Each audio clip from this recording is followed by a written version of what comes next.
entrepreneurs, have you wanted to hear from somebody who has this type of a pedigree? 6 years as a Navy veteran, a multi-company CEO and president, somebody who's written books, has a podcast, is a coach himself, does keynote speaking, because if you want to listen to somebody like that, you have Joe Evangelisti, who you can listen to today. On this podcast, he talks with John and me about the 5 roads to victory, and they are all great. He expands on each one of them, and it's worth taking notes. Without further ado, Joe Evangelisti. Joe, welcome to the Entrepreneurs United podcast. Look forward to learning a little bit more about your background, specifically seeing some of your history there, and I think the military and governmental work. But now a coach, an investor, podcast host, author, a lot to the background here, and can't wait to dive in. Can you first start off with some of your pre-entrepreneurship history? Because I find it pretty fascinating. Yeah, absolutely. I appreciate you guys having me on, first of all. But pre-entrepreneur, I've always, first of all, my whole life I've been in construction, but I started out in construction pre-entrepreneur. Grew up as a son of a general contractor. My dad was always in construction as I was growing up, and my dad was really the first entrepreneur in our family. He was the first person to kind of strike out and decide to do something on his own. And started out as a drywall contractor, worked his way into becoming a small builder. And, by the time I was in high school, he was building houses. So, from the time that I was old enough to carry a broom and push it around and pick up drywall scraps and throw them in a dumpster, I've always just remember being on projects, being on job sites, and always had this feeling that I just loved turning like nothing into something, right? Whether it was an addition or a kitchen or a new bathroom or a new house. I love the idea of building something from scratch. And so just got the bug when I was a very young kid. Knew that I would always do something in construction, thought I'd probably be a general contractor. Never kind of knew that we would build and do the things that we have so far. And right after high school, I actually went into military for about 6 years. I was a US Navy Seabee, which is a lot of people don't even know what that is. It's actually the construction battalions of the Navy. And I got to be a construction guy, a builder in the US Navy for 6 years, which was pretty cool. Got to do a lot of cool things and fly all over the world and go to different countries and really build some cool stuff, meet a lot of amazing people, learn a lot of discipline. And that's really what kicked off my whole background. And then right almost as soon as I got home, met my wife, drove me back to New Jersey, and got into construction and started flipping houses. So that's really the background, the basis of it all. Well, that's great, and certainly appreciate your service for sure. And you're right; I'd never heard of CB before.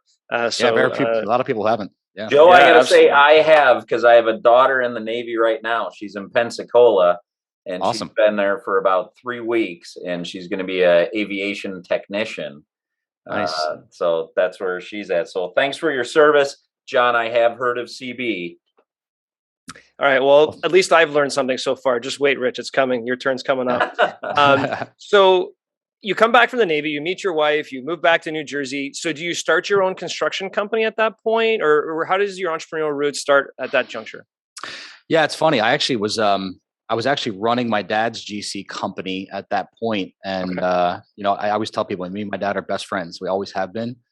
We do not work well together, right? There's just certain people you butt heads with, and my dad was one of those people. So we did that for about a year together. And I finally just, I sat down one day and I was like, this is not what I want our relationship to be. We fight every single day over silly stuff, and that's not how I want it to be. So I went out on my own and started flipping houses, and pretty quickly after, working together, decided that we were better working apart. And it's been the truth ever since. We work really, really well when we're not on top of each other every day. So sure. He kept doing the GC thing for a long time. I started flipping houses, and about 6-7 years after getting into the business, we were using his GC company to flip houses to an extent that grew so massive. I ended up buying out his company and retiring him about 6-7 years ago. And, now he works for me, and he loves it. He's enjoying his retirement, and he's getting a salary, and, he runs around to projects and does stuff for us now. So, full circle.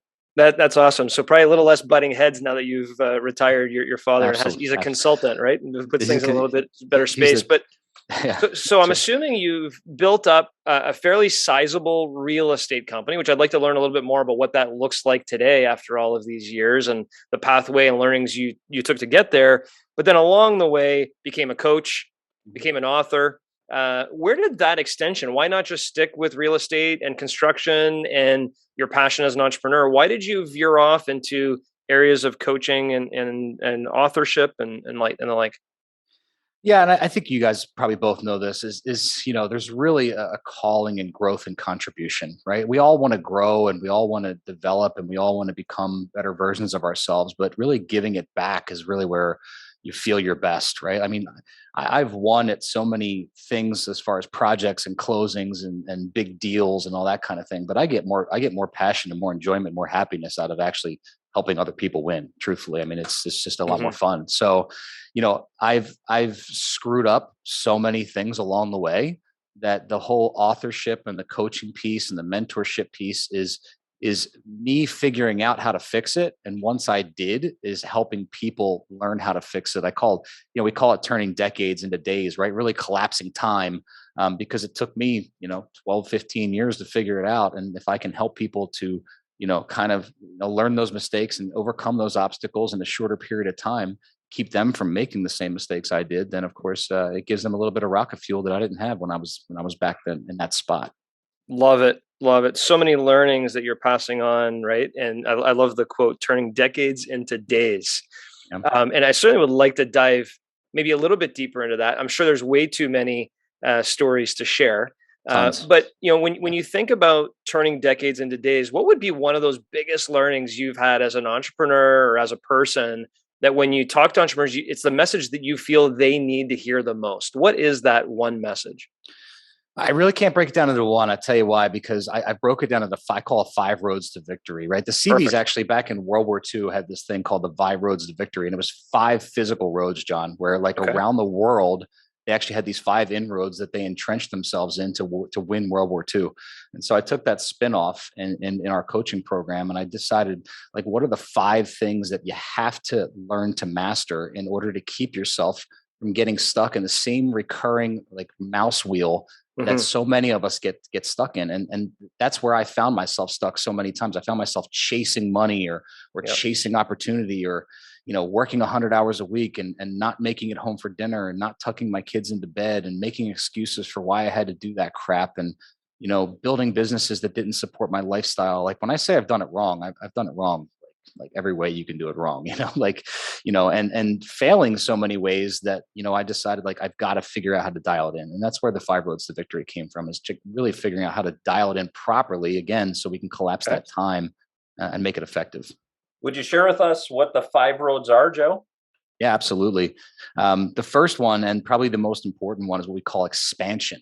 Right. So, the first thing you have to be able to do to really create high gain or high level change in your life is really to expand your mindset. Right, guys? So many folks get stuck in this problem where they think I'm not good enough. I'm not strong enough. I'm not fast enough. I'm not educated enough.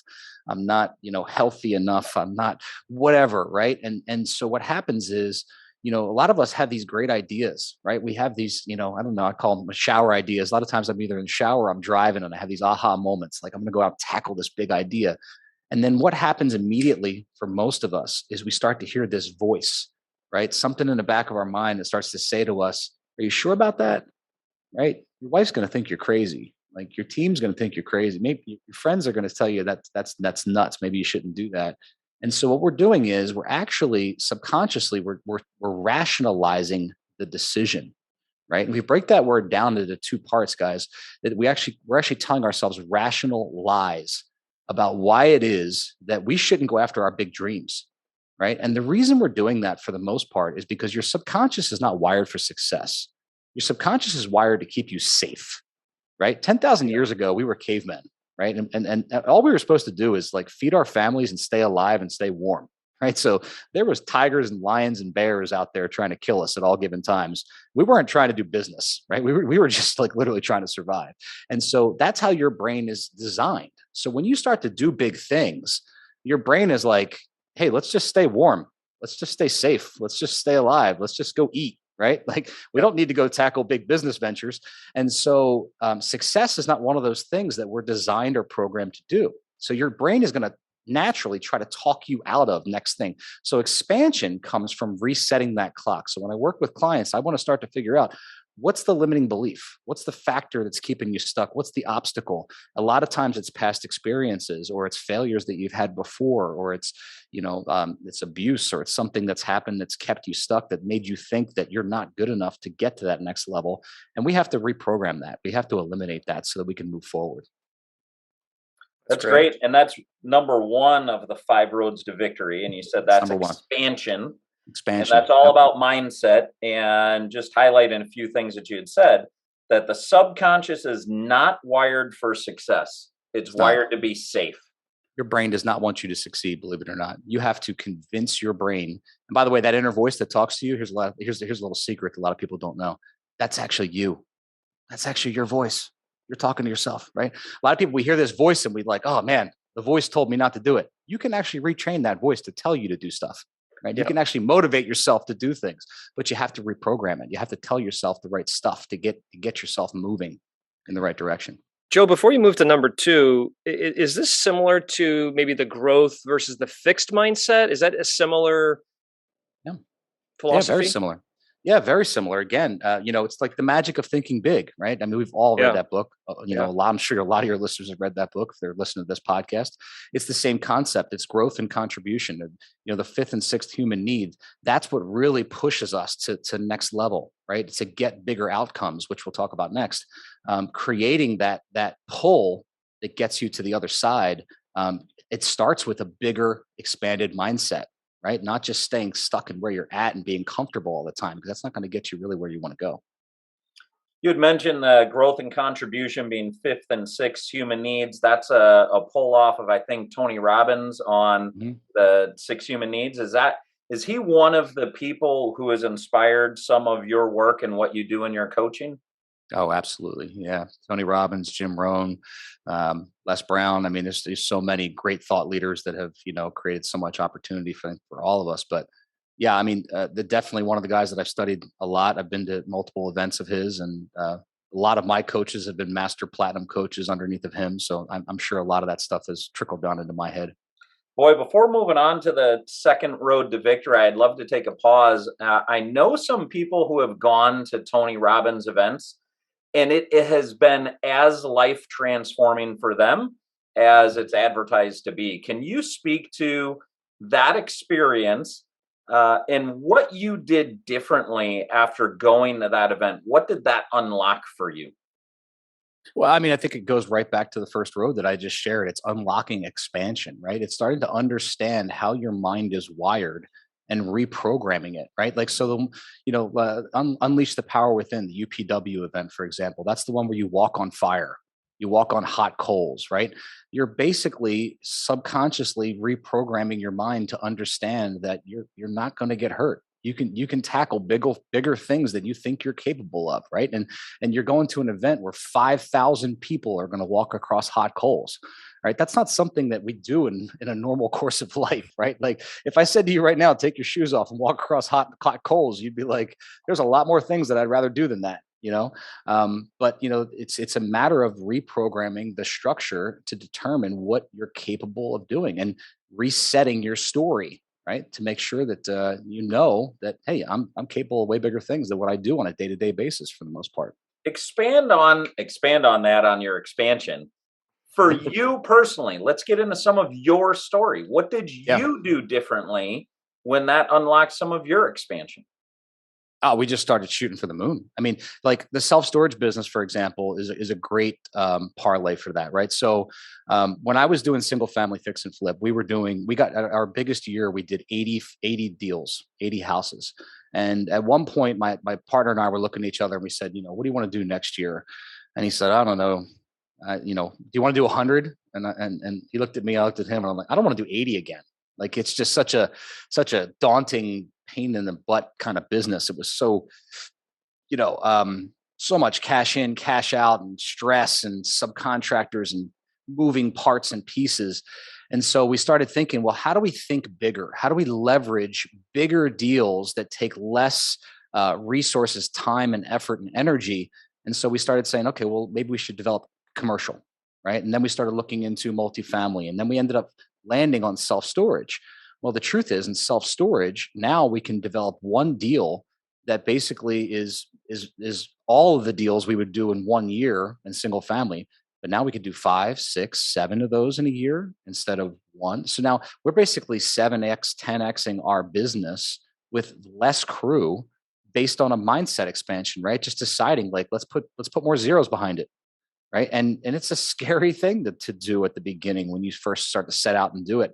But the truth is, when you have the guts to go for it, you have the vision and the story, right? That's what great visionaries do, right? Is they tell a great story and they look to the future, they look at a bigger opportunity, and you find the right people to hop on the bus with you. You can create way more bigger things than you think that you're capable of. That's great. Talk to us about the second road to victory. Yeah, the second road to victory, I call it explore, right? And it goes like this. Most of us, let's put it to you this way. We all know somebody who's gone to book a trip to Mexico, right?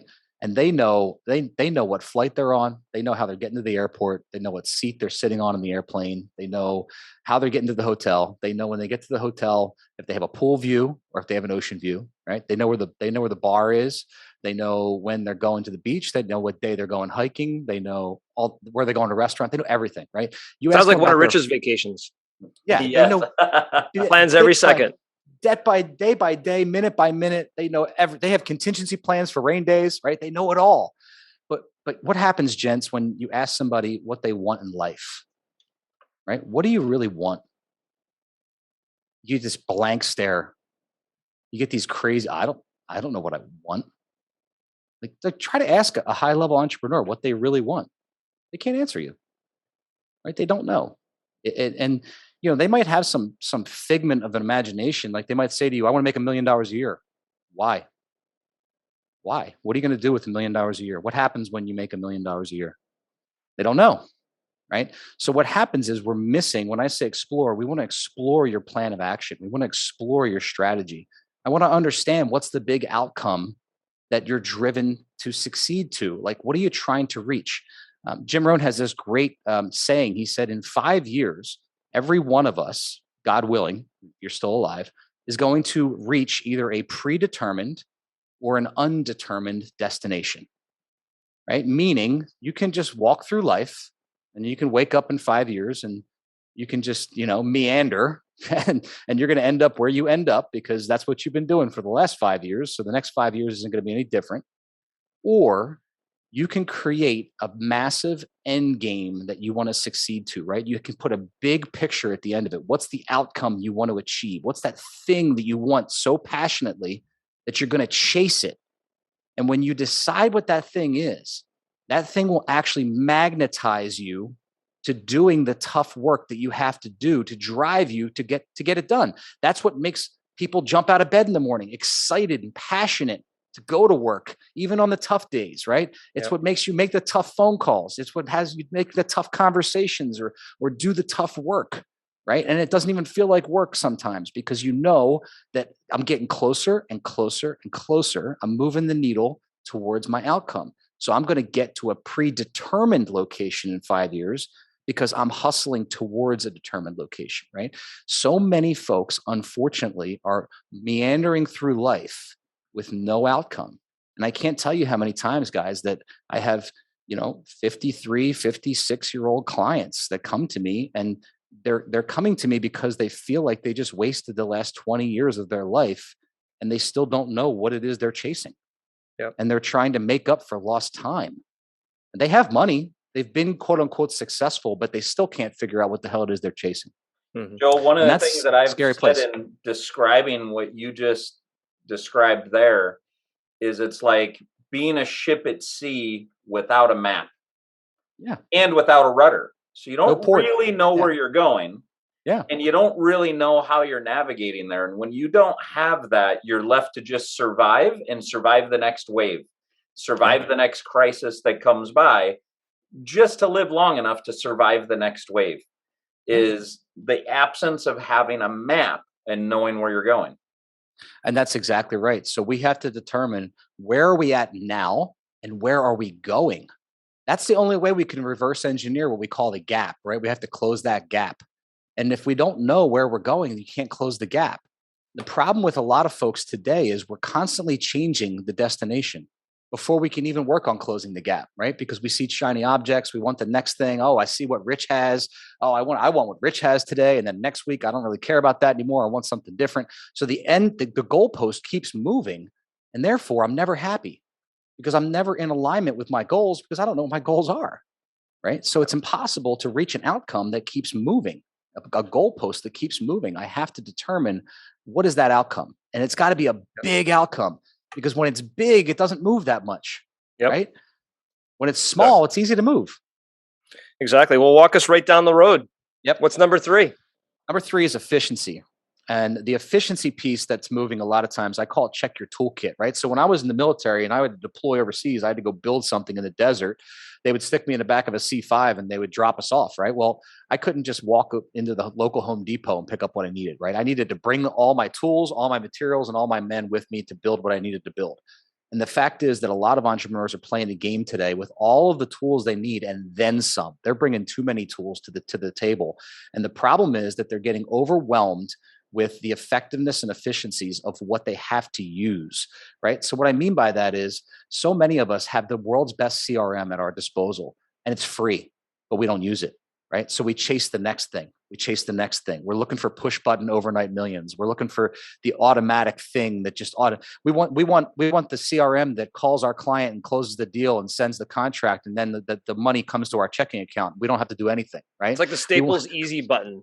It's the easy button. We want the super easy button. And so therefore we get stuck in a repetitive circle of chasing shiny objects consistently all the time, instead of looking at what processes, people, and systems do we have at our disposal right now that we're just not using effectively, right? There are a lot of times when we have to, we use the saying, I say this a lot, where experts don't just know how to add, but they know how to subtract. Right. So we want to really just eliminate all the junk in your life that's not working for you and get real about what is working. So I do an audit on your systems and tools to figure out what's happening inside of your life. Let's get back to revenue. Here's what happens with a lot of entrepreneurs. You guys have probably seen this yourself. You start out, you make a lot of revenue, your business is booming, and then all of a sudden you stop making money and you're like, what happened? Well, because you made it too complicated, right? You knew how to make money and then you screwed it up. Yeah. Right. So sometimes you just have to. And meanwhile, Joe, to your point, your revenues are probably growing. You're just not making any more money. You're just working 10 times as hard. That's exactly right. Exactly right. So, what's happening is we're doing the busy work, or we have busy activities, but we're not doing productive activities. Right. And I call these people that are, they're always putting out fires. They always have new systems. They always have new technologies, but they're always patting themselves on the back, right? Because they're putting out fires. I call them secret arsonists. They're actually behind the building and they're lighting the fire. So at the end of the day, they can go home, pat themselves on the back and tell their wife, oh man, I was putting out fires all day. And then it's like, well, what did you produce? How much money did you make today? What was your revenue? Well, let's not talk about that, right? Because that's not really what happened. I didn't actually produce anything. I just made myself feel good. And so we have to eliminate all that crap. Secret larcenist. Can you give a couple of tips in the subtracting? I know that's an issue that I know I have, and the organization that I work with has, and a lot of entrepreneurs have, is just the idea of adding and adding and adding and adding. And we find it really difficult to subtract. When do you call the end of something, and how do you go about the decision making to remove something that even has modicum value? There's a little bit of value, otherwise you wouldn't have done it to begin with, but you're actually now saying, let's stop doing that. How do you do that? So it's a great question, Rich. Now I'll give you one example that probably affects more than 75% of your audience. It's the to-do list, right? How many of us have a to-do list, and then we have notes of a to-do list, and then there's notes in the to-do list, and I wrote the thing over here, and then I have a note over here. Like, first of all, we can eliminate the to-do list, right? The number one way you can eliminate a to-do list is to look at your list and do the most important 3 things today. Right? What happens with a to-do list is you have 25 things on the to-do list, and really only 3 to 5 of those things are really, really urgent and important and should be done. But the most important things don't get done because they're the hardest things to do. So we do all the crap and we push the hard thing off till tomorrow, till tomorrow, till tomorrow, till next week. I'll do it next Wednesday. I'll do it next Wednesday. And so if we just did the hard thing on your to-do list, it's like we call it the big domino. Or, Gary Keller wrote the book, The One Thing. What one thing, if you did, would eliminate 80% of the other crap that you don't have to do, right? Most of us are carrying around these to-do lists that are arbitrary. They don't even need to get done. If we would just focus on the high gain activities that are going to move the needle the furthest, we could eliminate the to-do list. So a lot of times what's happening is we have to have routines and rituals, and those routines and rituals can be boring, right? So creating opportunity like within your calendar. I can't tell you how many successful or quote unquote successful adults don't know how to use a calendar, right? I tell them, show me your calendar. I can tell you how much money's in your checking account.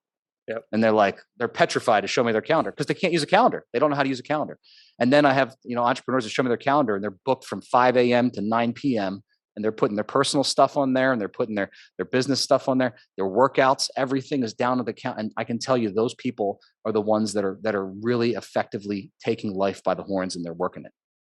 So here's what I heard in your answer is it's really about prioritizing. So prioritizing. Yep. Prioritizing those top 3 most important. And, I'm sure when you work with your clients, it might be top 2 today or top 5, but prioritize what are the top things to do, which is making a decision to eliminate doing the other things. So not that you won't do the other things, you just won't do them today.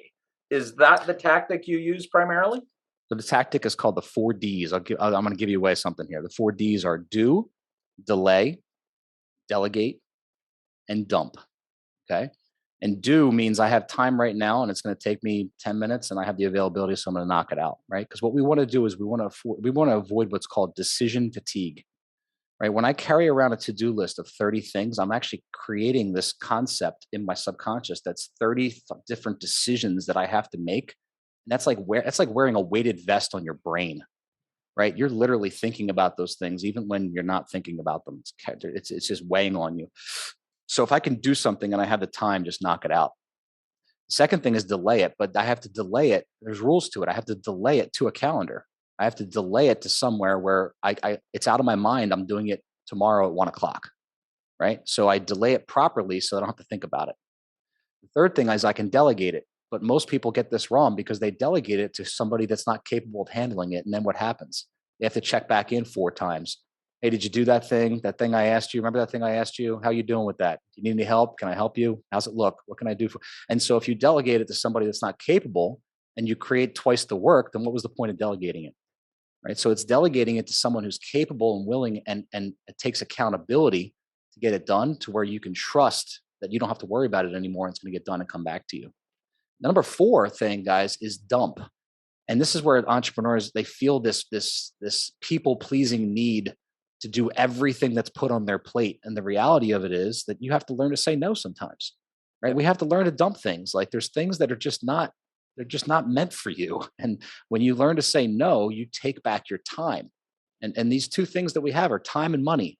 You can make money back. Right? I've lost millions of dollars. I've made millions of dollars. One thing I've never gotten back is 1 minute of time. Yep. Right? You're not getting back yesterday. So you got to protect your time. Yeah. Joe, a couple of points that came to my mind on this one and a couple of learnings that I had on the efficiency side, specifically your 4 Ds, is I actually found a system a few years ago on the efficiency side, which was called SaneBox. It's a tool that's out there. But the tool is basically inbox zero. It's way too many people live by their to-do list or their email, right? Yep. What do I have in my email? That's what I'm going to do today. I'm going to go by this email to this email to this email. And I implemented a system called inbox zero. And basically the deal is at the end of the day, I have 0 emails in my inbox. And the reason why is because if I look at it, I got to do one of these 4 Ds. I either got to do what I got to do. I got to delay it, which means I push it to a spot in my calendar where I'm going to do email work. Yep. I delegate it to someone and say, hey, take care of this, or I delete it and get it out of my life. And so the same thing applies to emails, applies to conversations. And that's a tool that I've used because I think a lot of people in this efficiency side as entrepreneurs, and Rich mentioned prioritization, you mentioned one thing, the to-do list. Like I think we get bogged down in email as entrepreneurs and as business people. And that's one tool that I use along your efficiency side that really helped me be more efficient so I can spend that one thing on the most important rock. I'm actually living by the One Thing playbook this year. I love that book, so I'm happy awesome. you mentioned it. Take us to number 4. Number 4, what are the most effective sports teams or sports players? Like, what are the top? Like, think about Tom Brady. What does he do to be the most effective? And he does this one thing: he controls the clock. Right. So if he's down by 21 points in the third quarter, like, you don't see Tom sitting on the sidelines on the bench with his head down going, oh, it's over, forget about it. Right. He knows that if he runs the ball, he's going to drain the clock. If he throws the ball deep, he might score again, and maybe he controls the turnover and he gets the ball back. He knows exactly what it takes to control the time left to give himself the greatest chance to win. Right. Well, guys, we have the same thing. We have what's called the rule of 168. And that means that we all have 168 hours in each week. And so does Elon Musk, and so does Oprah Winfrey, and so does Mark Cuban, and all of these crazy people that we look up to and we say, wow, how did they do what they did? We all have the same amount of time.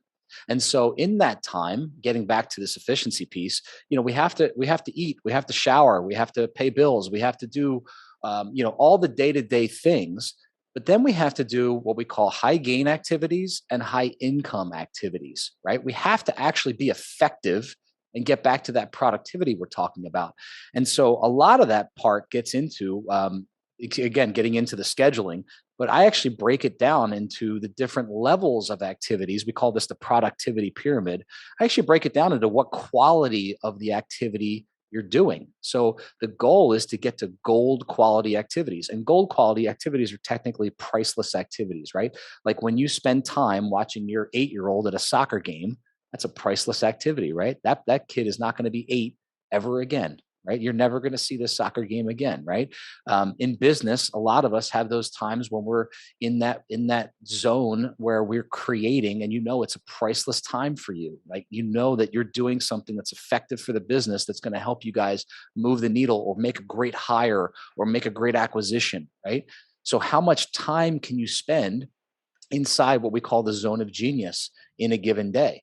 Again, this is productivity time, high gain activities, which are going to be good for your mind, good for your body, good for your spirit, or high income activities, which are going to affect your bottom line. Again, not too many entrepreneurs don't focus on these two parts, right? Am I affecting myself? Am I bettering myself? Or am I bettering my bottom line? How much time am I spending actually creating income versus making myself feel good just being busy, right? And that's where that whole, secret arsonist thing comes in. And, a lot of us get caught in that cycle. I was there a long time ago. I used to work 18-hour days and make excuses for why I couldn't be home. And I missed tucking my kids into bed and call my wife and tell her I couldn't be home for dinner. And what I found was that I was the most productive between 6 p.m. and 9:30 at night, because I spent all day putting out fires and answering texts and calling people back and listening to voicemails and checking my email. And so the only time I could be productive was the 3 hours at night when everybody went home, right? So I figured out quickly that, hey, I can do the same 3 hours worth of work during the day if I just rigorously protect my own time and control my own clock. Wow. Powerful. I think a lot of entrepreneurs who are our listeners can relate with the most productive time being the time that's after hours, because they're spending the entire day being responsive to the needs of other people and not actually working on what's most important for them or their company. Yeah, it's a sad truth, but it's so true. I mean, it happens all the time. I mean, even some of these business owners that are, I have a couple clients that they're in an open space. They don't have their own office, and they're like, Joe, I can't be productive because my team is constantly asking me questions. I'm like, you got to put a wall up. like you've got to protect your space. I mean, it sounds simple. It sounds ridiculous. And it sounds like, oh, well, I'm going to be a bad person if I sit in my own office and people can't talk. No, you're not. You're protecting your own bandwidth. You're protecting your own space. You have to be able to do that. Not only do you have to do that, you have to train your people to do the same thing. People learn from what they see. They don't learn from what you tell them. Yep. Talk to us about the 5th road to victory. Yeah. Bottom line, guys, is you can have all these other 4 things, right? You can have the mindset, you can have the strategy, you can have the controlling of the clock, you can have all the tools in the world, but you have to do the 3rd thing. I call this the trifecta. You have to execute, right? You have to take action, right? It doesn't matter how good you are. You can have all the knowledge in the world, but you have to step forward and take action. And secondly, most importantly, probably you have to be able to course correct, or you have to pivot. They say that 60% of small businesses in the world or in the US fail in the first 3 years. I really believe, and we saw this during COVID, that it's for a lack of pivoting, right? We go out and we just decide this is what I do and I don't do anything different. And, the reality of it is you see the most successful businesses in the world, they have to constantly reinvent themselves and pivot and decide what's best and make a different direction happen, or open up an ancillary, profit center. You have to learn how to pivot and understand that obstacles are an essential part of creating opportunity and scale. When you start hitting big speed bumps, it means you're probably doing the right thing, and that's meant to be, right? And then last but not least, you have to find accountability, and you have to find people that can co-create with you. I use this quick analogy. I used to have a gym buddy at 5 o'clock in the morning. That's usually when I work out. I get up real early. My gym buddy, I would roll over at 4:15 and text him, and it's cold in the Northeast. And we used to text each other and be like, "Hey man, it's cold. I think I'm going to stay in bed. It's warm." And he'd roll over. "Yeah, you're right. Let's do that. It's too cold to go outside." Right. But then I hired a personal trainer. Right. And if I rolled over and I text my personal trainer at 4:15, like, "Hey man, it's a little cold. I'm going to stay in bed." Right. He'd text me back, "I don't give a shit what you do. You're paying me $100 an hour. You can stay in bed if you want, or you can come to the gym. I'm here." Yep. Right. Which one am I going to be more accountable to? Yeah. Right. Well, obviously the guy that I'm paying that's already at the gym, warmed up and ready to go 45 minutes before I'm there. Right. So, again, when you're accountable to somebody, is it your business partner, or is it your wife? Is it somebody who's going to let you slide because they're personally, attached? Or is it somebody who's going to hold your feet to the fire and make sure that you go out there and you win? Good. So take action, course correct, and ultimately have accountability. Yep. Great. You had talked about you like to work with your clients to take decades and turn them into days. And then you immediately turned around and talked about mistakes that you've made and helping other entrepreneurs not make those same mistakes. Can you talk to us about, or tell us the story of a significant mistake that you've made, what you learned from it, what it cost you, and what recommendations you're making to entrepreneurs to not follow in your footsteps? Absolutely. Yeah. I think one of the, and I wouldn't even call it, it's a mistake, but it's definitely one of the best learning lessons I've learned. One of my unique abilities that I look at as myself today is team building, right? I think I'm really good at recognizing talent, creating opportunity for people, and building great teams. But that took a decade of failing, doing it the wrong way. And so, the first couple times I tried to build teams, like our first rehab team, we had 45, 50 employees in our office. And we just hired the wrong way, right? Like when you first start making money, it does funny things to you. You think you could just solve problems with cash. Like, oh, we have money, hire somebody, put them in a seat. They're going to process that file, do fine, right? And so we scaled the wrong way the first time just because we thought we could solve problems by filling bodies. And we had a bad culture. By the way, we never had bad people. People think that I'm ragging on the people that worked for us at that time. Like, we had really good people. We just had bad training systems. We had bad culture. We hired them wrong. We didn't give them the right processes and tools to do the job right. We just kind of put it all together too fast. And there's a really good book called Scaling Up, and they talk about the mouse. I'm going to screw this up. I think what's the animal in between, and then there's an elephant. I want to say it's a kangaroo, but I could be wrong. The gazelle. Thanks, Matt. The gazelle. The gazelle is in the middle and the elephant. So your mouse is your starting company, like your small business. Your gazelle is your lean, fast, moving company that's scaling properly. And then you could very quickly become your big fat elephant that's overwhelming and you can't move and you get crushed underneath of it, right? We did that. We scaled so fast. We pushed right past the gazelle. We became an elephant. And we didn't really need all the people we had. And we got crushed under the weight. And it almost bankrupted us. I mean, it didn't. We got through it. But it was a scary time because, we had more payroll than I knew what to do with. And, I thought I was solving problems and I wasn't doing it right. So this last iteration of building our teams, and now we have 4 teams that are all super effective, super efficient. My self-storage team is a quarter of that size and does 10x the revenue that team was doing. And they're super effective. And that's a result of really building from culture, hiring properly, creating opportunity from each seat So where they're not just tied to a salary, but they're tied to some kind of upside and equity, or they're tied to some kind of bonus structure so that each one of them can win at their own pace. And also, I coach them, so, back then, it was almost as if I didn't spend time with the people. Now, almost every person that's on my team either gets one-on-one coaching, or they're in a mastermind call with me each week, or we're really spending time on culture and actually learning, helping them succeed outside of the office with their family just as much as they succeed inside the office. I want them to have a life. I want them to leave a legacy. I want them to build wealth. I want them to be successful all around holistically, and not just inside the environment that we create. Love it.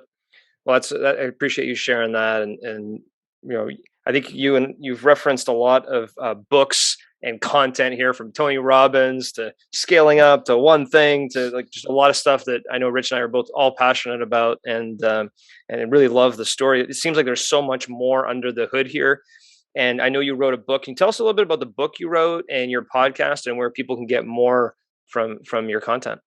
Yeah, absolutely. So the podcast is the Legacy Blueprint. They can check that out on iTunes, and essentially it's very similar to this. I interview business owners and ask them about their favorite failures, and their learning lessons along the way, and what they're looking to do to build long-term wealth and legacy.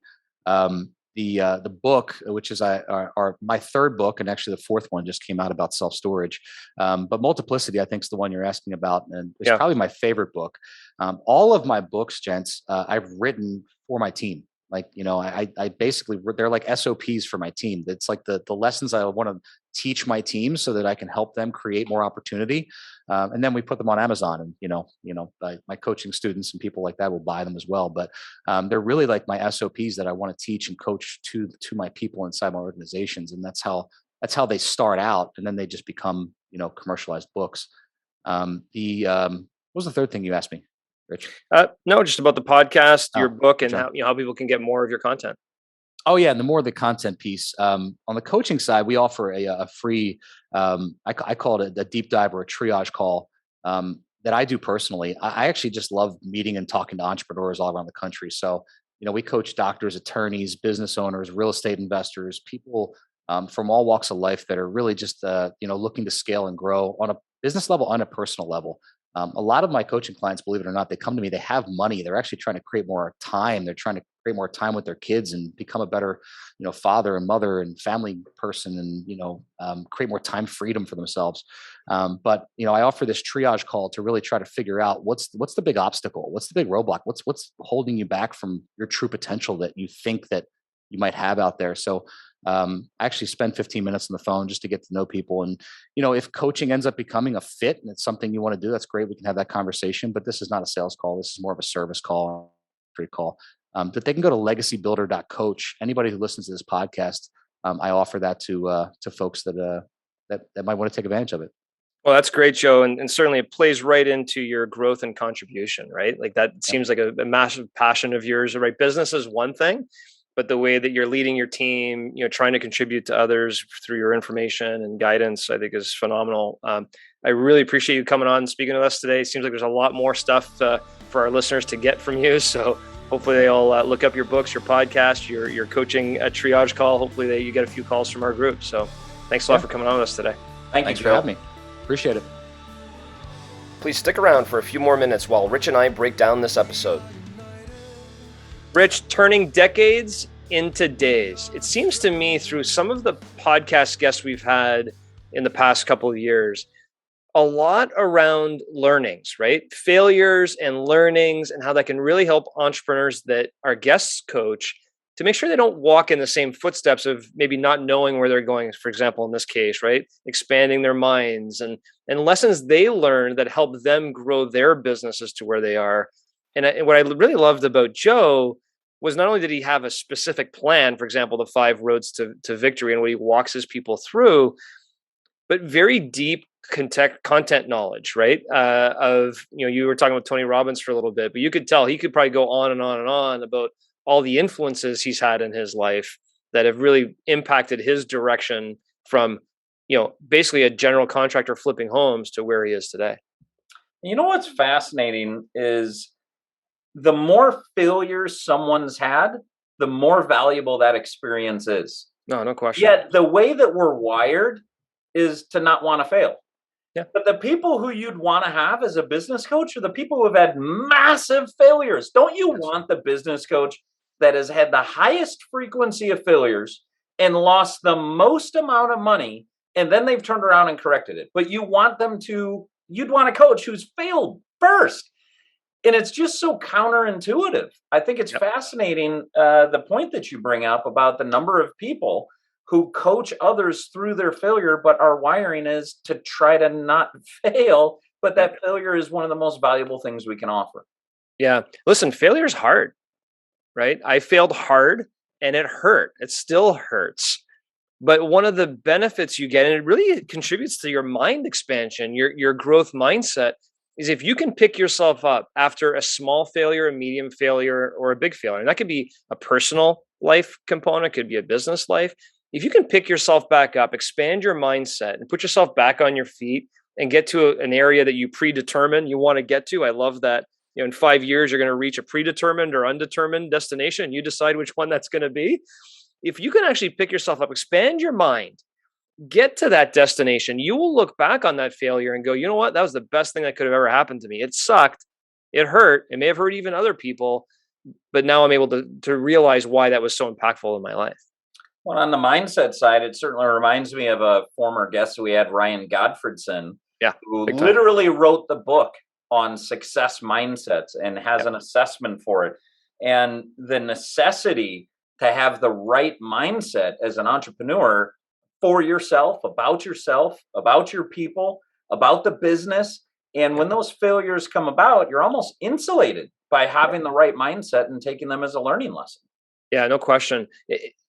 The other piece too that I meant to talk about in the conversation, but we were going through these 5 and I didn't have the space for it, was when he was talking about exploring.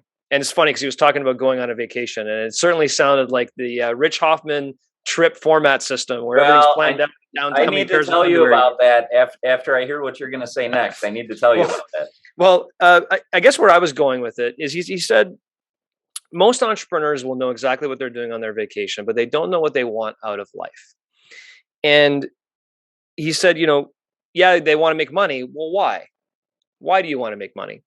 And one of the tools that I think we need to ask ourselves, and if you're coaching somebody, ask them. And by the way, when you're talking to your employees, maybe ask them, is the 5 whys. It's annoying. It's really, really annoying. But, why? Ask somebody why 5 times to get to the root of the answer, right? So if you ask an entrepreneur, what are you doing? Well, I'm making money. Well, why are you making money? Well, I got to feed why do you have to feed your family? And you ask them 5 times why to get to the root. That's always been a tool that I've used to get the exploration of the mind going in terms of where are you going. And I meant to bring that up in the conversation because it is darn true, right? A lot of people don't know why they're doing what they're doing. I'm smiling because I just used the 5 whys yesterday. Did you really? I was talking to somebody in our business who was going to introduce something new to our franchise system. Yep. And I asked, what is the problem that's going to solve for our franchise owners? Yep. And the person gave me an answer. And I asked, well, why is that a problem? Well, what makes that a problem? Well, what happens if that goes on too long? Well, why is that a problem? To ultimately get to a core of something that was really meaningful and tangible. It's amazing how annoying it is, and it's amazing how deep you get when you actually answer the 5 whys and there's something really meaningful there. So it's really funny you brought that up. So I was smiling at you when you said that. I got to circle back around on vacations. You'll be proud of me to know. Okay. That my work life is so structured. I mean, if I showed you my calendar, Joe said he has entrepreneurs show his calendar and they're booked out. And oh my gosh, am I booked out during the week?